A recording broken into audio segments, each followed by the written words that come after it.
Hello there. Hi. Good Nick, morning. what's up? Good morning, Nick. How are you? Okay. Got my Everyone, Nick coffee. I'm slept fine. in. But he is here and he is with us and he is ready to interview. Yeah, So thank you for coming on and being our guest today. I Thank you. think you are going to offer a very interesting perspective to psychedelics living in Europe where psychedelics are legal and they have been for a very long time.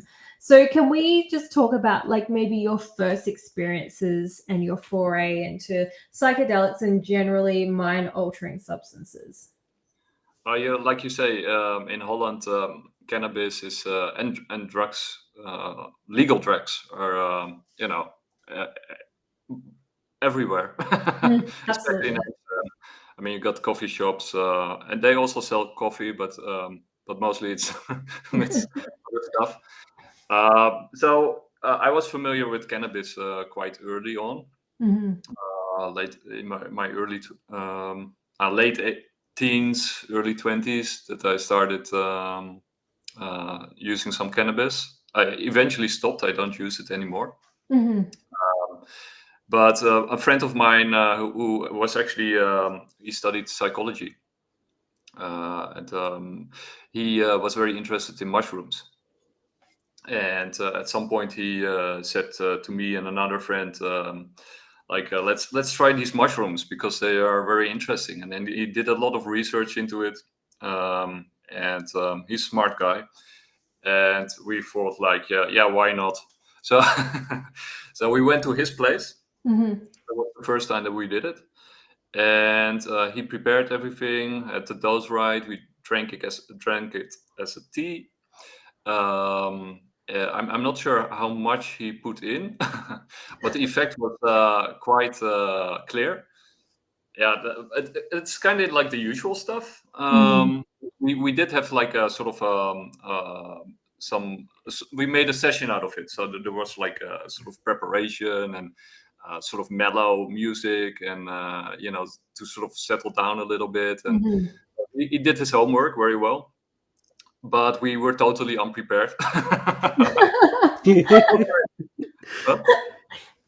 Yeah. So I'm not sure if he had done it before by then. Mhm. Probably he had, but I'm not sure. But for me and my other friend, it was the first time. And well, let's put it like this: uh, my other friend, he cried a lot. He was in a depression for most of the time. Oh, And the bless. friend who arranged it was sort of sitting next to him comforting him, Yeah. and I was running around in my underwear. And the wallpapers were moving. I saw Wow. faces in the trees. I had no idea where I was, what I was doing. But the first part of the trip, or actually for me, the whole trip was pretty positive. But especially the first part of the trip was like, yeah, very trippy. Like Mhm. it's almost like you probably know Fear and Loading in Las Vegas. Of course. Yeah. Johnny Depp, well, like that. It's almost like that for me the first time. Mm. So that was intense. It was a roller coaster. And did you go on to trip with the same people again after, or was it a one and done? Well, my the friend who was in a depression. Mm. I'm not sure if he did it ever again after that. I think not. Mm. But I did it. I think 2 or 3 more times, at least 2 more times. Mhm. And one time with the same friend who prepared it, and I think he also did it a couple of times. Mm. And one time by myself. Wow. So yeah, Yeah. so there was Okay. yeah, and that was the last time that I did it. That was I put on some mellow music also, but very trippy music. Mhm. And there was somebody with me, so there Mm. was somebody who didn't take anything, and well, actually, that was the same guy. So he knew I was taking it, but he was Mhm. not doing something else. At the time, I was sort of living together, like students. We were living in a Sure. flat. Yeah. So But I told him, like, I'm gonna do this. I'll be in my room. Listening to Spinvis is like a very he was a very famous Dutch artist, like very very spacey Mhm. lyrics, spacey music. And that's also started off really good, listening to the music, but was really intense. And then at certain songs, I was sort of like, was very became very personal, and I took it like, like it was like a reflection of my life, and it took Mhm. those lyrics really. They are quite deep, but and then I sort of went really deep into myself. It was not like an ego death. I've never experienced anything like that, Mm. but it did sort of make clear to me some of my issues Mm. I was sort of aware that I had them, but it became very apparent. Yeah. I have Wow. experienced like ego death, like literal ego death. Wow. I've seen my ego die. Same. Yeah, but I think you also took the hero dose, right? I took like more than a hero dose. Yeah. Oh wow. Yeah, yeah. Yeah, I've Yeah. never done that. I'm really curious about that, but I'm also a little bit like for me it's mostly like a roller coaster. So I have an up, but then I also have a clear down, right? And the Mm. downs are pretty because you cannot step out of it. So once you go Yeah. down, you go down. That's it.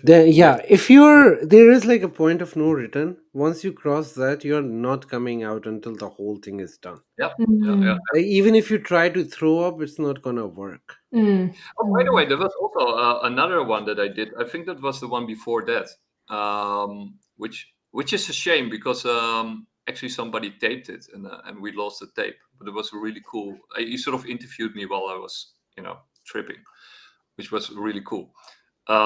But I think also in that one, I was sort of making drawings, and like pure associations, Mhm. and or it was the last one. I'm not sure.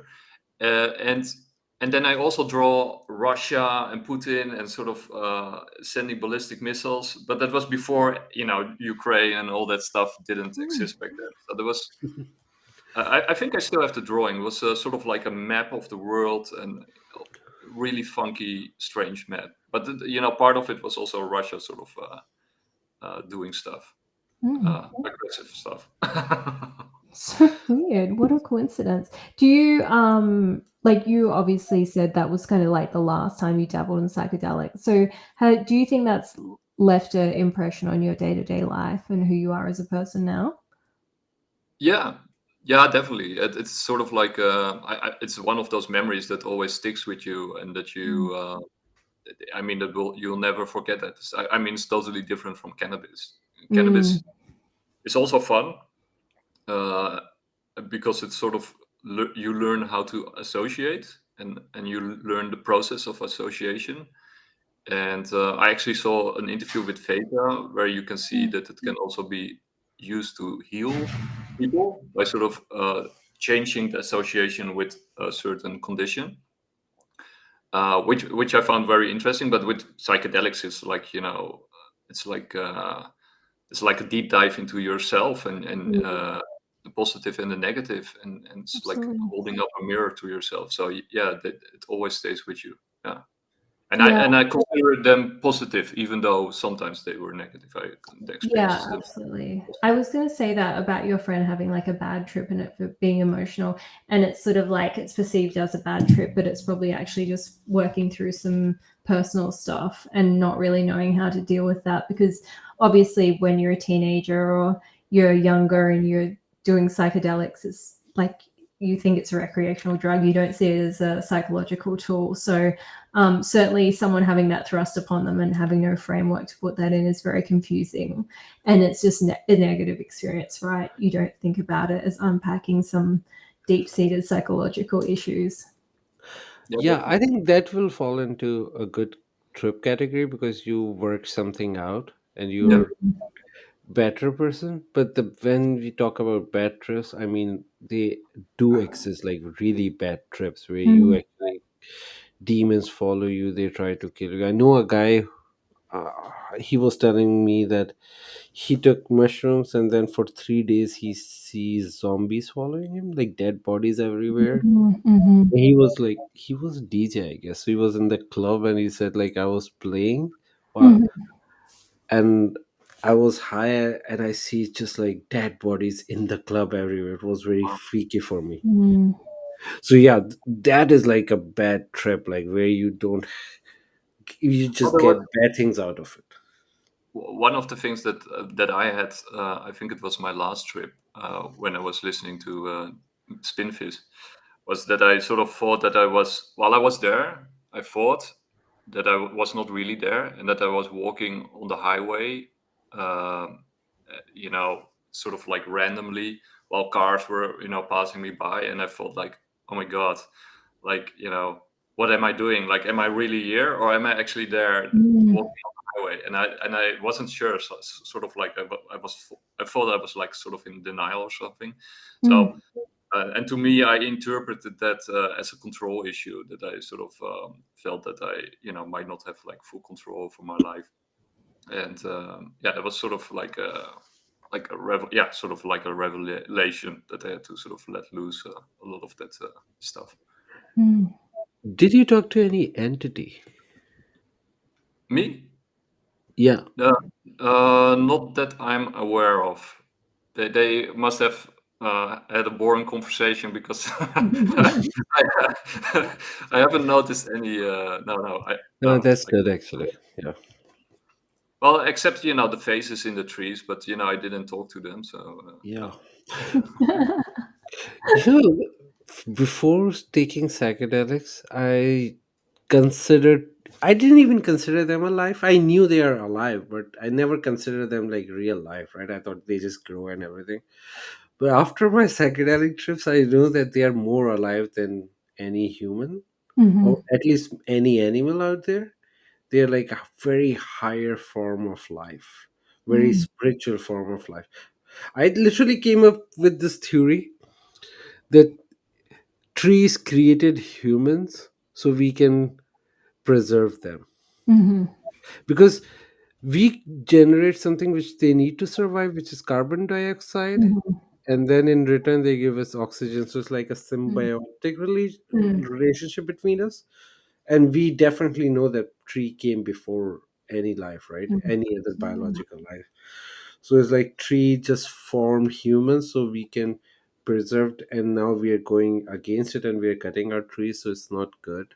But still, we'll see where it lands. But I think they are the original creators So Mm-hmm. of it's like humanity. saying Yeah. flowers, right? That they use the insects without the insects really knowing that they are being Mm-hmm. used by to Yeah. to pollinate them.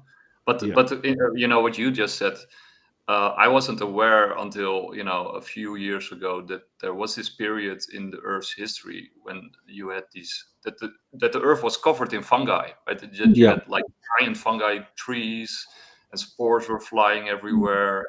Like it was like one giant fungi jungle out there, with like 10-meter high fungi plants, and yeah. So who knows, right? Yeah. Uh, This is how life started, that trees and fungi, and then you go to lower life of insects, which are like snails and stuff, which are very similar to mushrooms. Even yeah. they look like mushrooms, you some Mm-hmm. of them. The So snails that's are. like a next step towards evolution. And it's like us and monkeys, right? Monkeys and humans, even though we are different, but we are so close. Same with like snails and the mushrooms, are very close, like just one step towards the evolution. Yeah. Interesting. I didn't know that. They are, and I think it's not just that. It's like, in my opinion, this whole is where we live right now. This whole universe is a simulation. Mm-hmm. There is like the real player is outside our three dimensions, Yeah. which we can see. Like anybody can see. Machine else is not even a big revelation. Like if you take large amount of mushrooms, you're definitely seeing one or two a machine elf, and probably I gonna haven't talk to seen them. any. but that they But are yeah, you all need to take like a lot, like more than a at least a hero dose. yeah, And if it yeah, doesn't work first time, then you have to take it again a week later or 2 week later. Then you're definitely gonna see machine elves. They are very easy to see. Like anybody who have taken a hero dose have already seen the machine elf. yeah. Yeah, but I think you're probably right. Yeah, we talked about it in one of our shows, right, with Francis Crick believing in directed panspermia, that Mhm. basically planets were populated by sort of spreading microbes or yeah, whatever it is that they're spreading DNA throughout the universe. So that sounds a lot like sort of fungi or spores to Yeah. me. I was actually just going to say, Nick, you talked a bit about mushrooms, but have you tried any other type of psychedelic drugs? No, actually, I haven't. No. Yeah, the short answer is no, but I do know a lot of people who have, Hmm. and also basically who took sort of the whole range of kind of drugs that are Mm. out there. And what I hear from them is that sort of the psychedelic drugs are, definitely the most positive drugs out there. Mm. Um, because they, first of all, they are not addictive. I mean, I'm clearly not never addicted to mushrooms or something. Mm. You actually have to, consciously take them. Yeah. It's not like, oh, I want a mushroom or something. I'm gonna No, put you it in. don't feel like it. Yeah. No, Yeah. no, no. So, but with cannabis, that's different, and that it kind of also depends probably on the type of cannabis, because you Mm. have like the natural cannabis, which is good, and the synthetic ones, or synthetic and enhanced ones, which are highly addictive. And Mm. so I did have to. There was a period in my life that I had to get off cannabis because I was Mm. just using it too much, and it was not helping me at some point. So sort of, it was starting to work against me. Um, but no, I haven't tried any other drugs, or no, drugs is not the right word, but um, what did you call it? Psychedelic drugs. Psychedelic drugs. Yeah. Yeah, Psychedelic sorry, drugs. it's still early. I'm still waking up. Yeah, Is no, I haven't. with Holland being so liberal, is everything available, and is everything legal, or is it sort of just like not prosecuted? I don't Well, think heroin is available. yeah, not everything is legal. Mhm. I don't know the exact list of about what is legal and what isn't, but I think everything is available. Yeah, You put it absolutely. like that. It's not that hard to get it if you really want to. Mm. And in general, they are not very. They don't make a big fuss out of it, unless you're sort of, in the trafficking business, or Sure. if you're like Absolutely. Large if amounts. you're Yeah. a dealer or something, that would be a different thing. But in Yeah. general, they're quite liberal and open about it. So yeah. Mm. I Absolutely. I actually I come across people who are sort of under influence quite a lot in the work that I Mm. do. Okay. So yeah, In That's Holland, quite everyone. quite Hi in Holland. When you talk about the coffee shop, so it looks like a coffee shop yeah, in every other way, but there's a menu of psychedelic drugs yeah, available. And yeah, so that would be weed, yeah, shrooms, yeah. ketamine, LSD, Uh, MDMA. LSD. Yeah. yeah, I'm not. Yeah, it's been a long time since I've been in a coffee Mhm. shop, and usually you walk to the counter, and then you buy your weed, and they usually have like 10 or 20 different kind of weeds that Yeah, you can wow. buy. And and and usually with, I think, the psychedelics, you go to a different store. Mhm. Um, yeah, and I'm not sure if there's like a term for those kind of stores, but they usually have like a name like mushrooms or whatever, and there they sell that kind of uh, Like substances. DMT stuff. Yeah. Mm, mm, And then for the more synthetic kind of drugs, for as far as I know, you just buy those on the street. Just not advice for anybody out there. Don't go to Holland to buy all that stuff, but it is, there's a lot of tourists. We got like a neighborhood in Amsterdam that's called the red light district, which is very famous around the world. Yes. Most people think Amsterdam is the red light district, but Amsterdam is a little bit bigger than that. But yeah, it's always tough. What Amsterdam? Like I always thought that was like either drugs or red light district. That's all I imagine when I'm thinking of Amsterdam. Yeah. I know. And Anna Frank, so that's like Anna Frank is somewhere up there in her. No, Amsterdam is a little bit bigger than that, but that's sort of the caricature of that people on the outside have of Amsterdam. It's interesting because the Dutch seem to be relatively conservative besides that, which is far from conservative. It's like if you had a fairly conservative aunt and then she's an absolute freak going to a BDSM club on the weekend. So conservative. I wasn't aware of that. Well, maybe. So why do you think we are conservative?